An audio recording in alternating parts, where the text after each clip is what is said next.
guys, welcome back to our channel Anu's Dynamic Diaries. ఈ రోజు ఏంటంటే అరటిపువ్వు యొక్క ప్రయోజనాల గురించి తెలుసుకుందాం, అలాగే ఎలా తయారు చేయాలో ఆ విధానాన్ని చూసేద్దాం. అయితే ఇప్పుడు ఏంటంటే ప్రయోజనాల గురించి మాట్లాడుకుందాం. దీంట్లో ఏంటంటే ఐరన్ అనేది చాలా సమృద్ధిగా ఉంటుంది. అలా సమృద్ధిగా ఉండటం వలన రక్తహీనత అనేది ఉండదన్నమాట. ఎవరికైతే రక్తహీనత ఉంటుందో వాళ్ళు ఇది తినడం వలన వాళ్ళకి రక్త కణాలు అనేవి బాగా మంచిగా పెరుగుతాయి.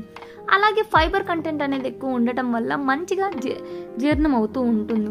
అలాగే ఎవరికైతే మధుమేహం ఉంటుందో షుగర్ లెవెల్స్ అనేవి కంట్రోల్లోకి వస్తూ ఉంటాయి.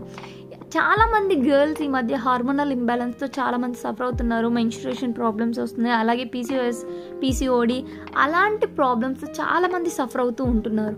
అలాంటి వాళ్ళకి ఇది ఒక బెస్ట్ సొల్యూషన్ అన్నమాట.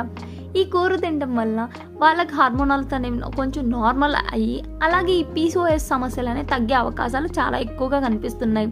కొలెస్ట్రాల్ లెవెల్స్ అనేవి ఎవరికైతే ఎక్కువగా ఉంటున్నాయో వాళ్ళకి ఆ కొలెస్ట్రాల్ లెవెల్స్ తగ్గి గుండె జబ్బులు రాకుండా నివారిస్తూ ఉంటుంది. అలాగే ఎవరికైతే బరువు తగ్గాలి అని అనుకుంటున్నారో వాళ్ళు ఈ కూర తినడం వల్ల బరువు తగ్గే అవకాశాలు చాలానే ఉన్నాయి.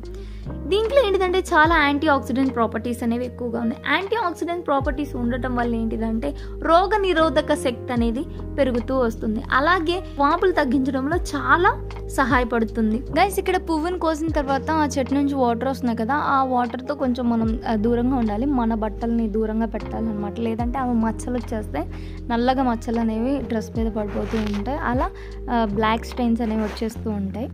గైస్, ఇప్పుడు ఏంటిదంటే మీరు ముందుగా ఒక బౌల్ తీసుకోండి, ఆ బౌల్లో వాటర్ ఫిల్ చేసుకోండి. దాని తర్వాత దాంట్లో కొంచెం సాల్ట్ అనేది యాడ్ చేయండి. ఎందుకంటే ఇప్పుడు మనం ఫ్లవర్స్ని సపరేట్ చేయబోతున్నాం కదా, అయితే ఇప్పుడు దానికి ముందు మీరు మీ హ్యాండ్స్కి ఆయిల్ అనేది అప్లై చేసుకోండి. ఎందుకంటే ఆయిల్ అప్లై చేయకపోతే మీ హ్యాండ్స్ అన్నీ మొత్తం చేతులన్నీ నల్లగా అయిపోతాయి. ఆ నల్లటి మచ్చలు ఒక 2 రోజులైనా పోవన్నమాట. సో అందుకని ముందు జాగ్రత్తగా మీరు ఆయిల్ అనేది అప్లై చేసుకోవాలి.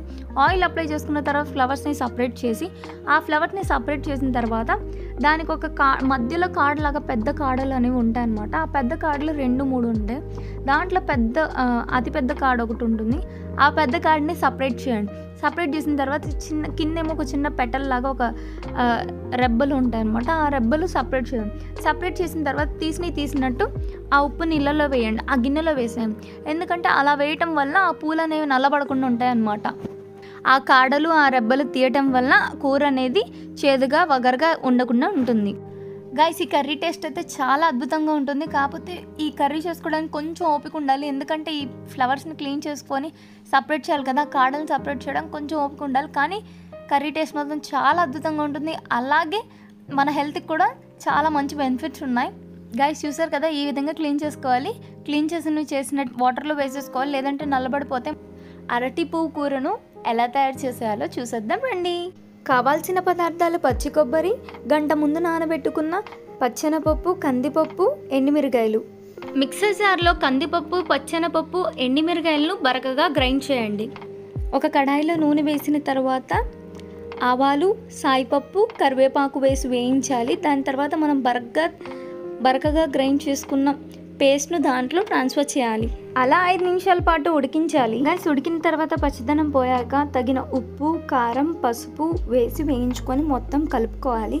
దాని తర్వాత మనం ముందుగా కట్ చేసి పెట్టుకున్న ఆ బనానా ఫ్లాస్ ఉంటాయి కదా, ఆ ఫ్లాస్ని దీంట్లో ట్రాన్స్ఫర్ చేసేయాలి. ట్రాన్స్ఫర్ చేసి మొత్తం ఉడికించాలి. ఒక 5 నుంచి 10 నిమిషాల పాటు ఉడికించాలి. ఒకవేళ నూనె సరిపోలేదంటే మీరు యాడ్ చేసుకోవచ్చు. కూర అంతా వేరు చేసి మధ్యలో ప్లేస్ ఉంచి ఆ నూనె అనేది యాడ్ చేసుకోవచ్చు. దీనికి ఈ కూరకు ఎక్కువ నూనె పట్టే అవకాశం ఉంది, ఎక్కువ నూనె పడుతుంది, కానీ చాలా రుచిగా ఉంటుంది కర్రీ మాత్రం. మనం ముందుగా తురిమి పెట్టుకున్న కొబ్బరి ఉంది కదా, ఆ కొబ్బరిని యాడ్ చేసి దాని తర్వాత ఒక 2 నిమిషాల పాటు ఉడికించాలి. ఉడికించిన తర్వాత కొత్తిమీరతో గార్నిష్ చేస్తే అయిపోతుంది. అంతే, సింపుల్. మీకు ఈ వీడియో నచ్చినట్లయితే please do like, share and subscribe guys.